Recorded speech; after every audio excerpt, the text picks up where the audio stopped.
Hello, thank you so much for being here. It's been a little while since I've uploaded a video for all sorts of reasons. Computer troubles, lots going on at work, so I've been very busy. All boring, so I won't go on about it. But I'm here now, and I hope I can upload a bit more regularly now that things have calmed down a little bit. But I guess we'll see, won't we? I thought we would do a video today on a few Stephen King books I've read since I last posted. If you've seen previous videos of mine, you might know that I am attempting to read all of Stephen King's books in publication order here in the UK, at least. I don't know if that differs slightly from the US, I'm not sure.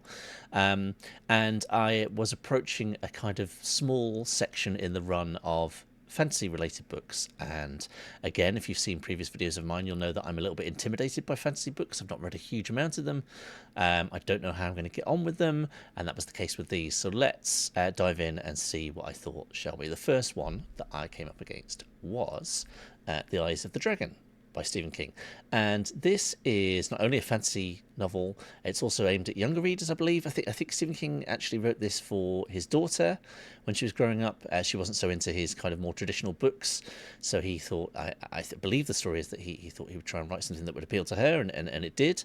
This is the story of a prince who is heir to the throne, and when the king dies, he is framed for his murder and imprisoned, and it is about that prince's plight and his attempt to see justice done.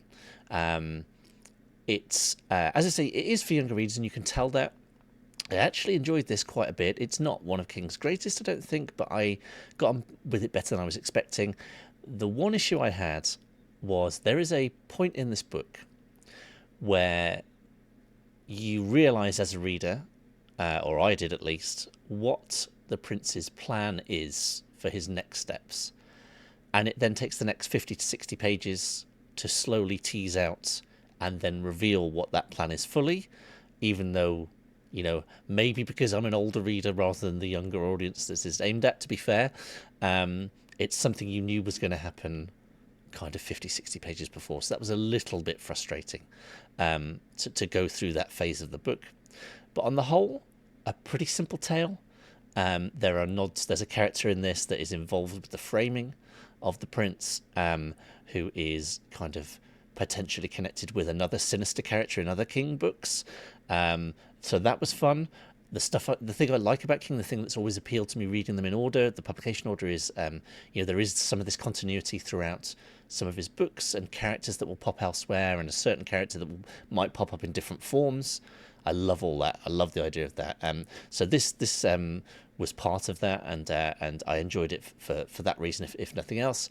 And yeah, it's a simple tale aimed at younger readers, but it was entertaining enough. It went at a decent pace, as I say, other than that kind of 50-page stretch in the middle.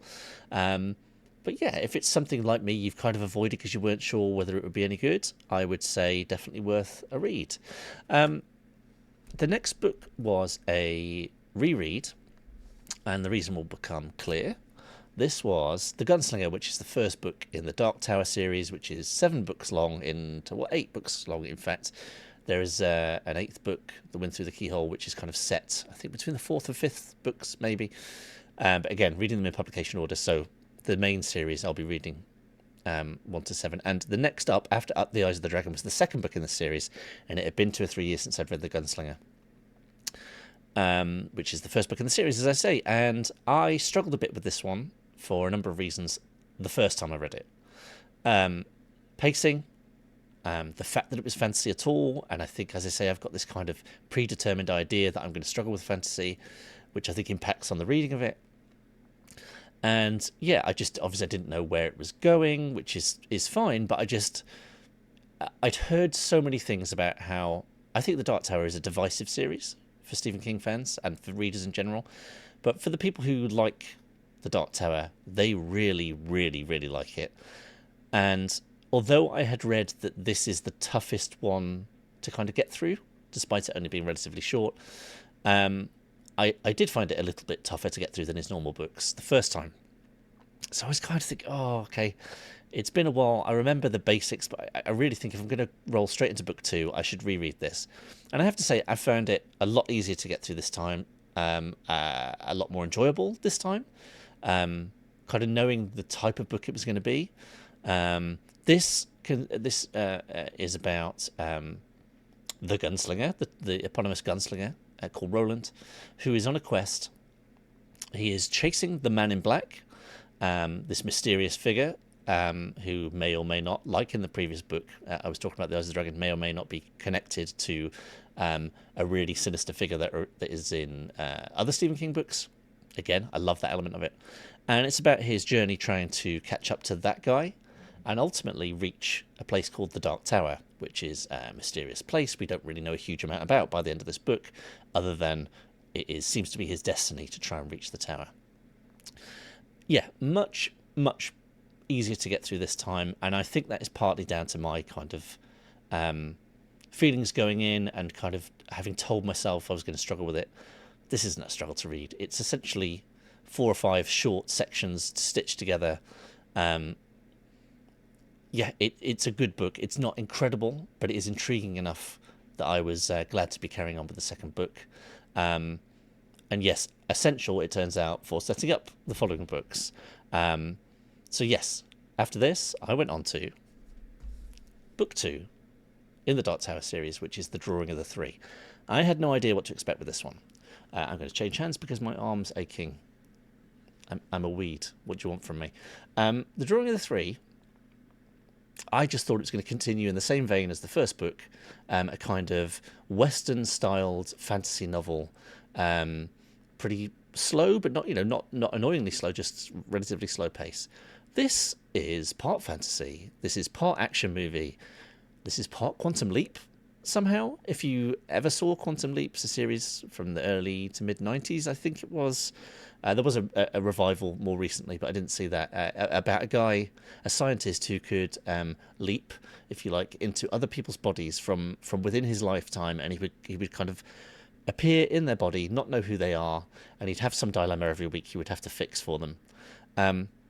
This book, The Drawing of the Three, Roland finds eventually 3 different doors that all lead to New York in different time periods, and as he steps through the doors, he kind of materializes into other people's bodies, and he has to work out what's going on, why he's in those bodies, what he needs to do, how they might be able to help him.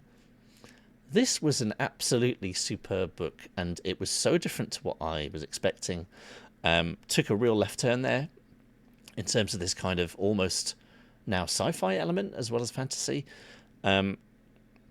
It kind of blew me away, and I am really intrigued as to where this story goes next, because it's shattered my perceptions of what this series is in terms of being out and out fantasy and whatever my kind of preconceived notions of what that might be.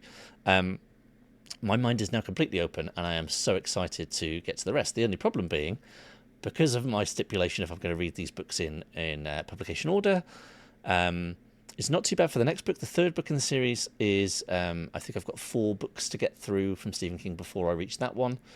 And then I think there's maybe 10, 15 or so between the third book and then books 4, 5, and 6. Or no, 5, 6, and 7 came out back to back, I think. I don't know where the 5th one comes out. But anyway, yeah, I'm probably going to have to get through like 20 odd Stephen King books before I finish this series. So it's going to be a while, but I am so excited to get to the next one, which, as I say, is only kind of 4 or 5 books away.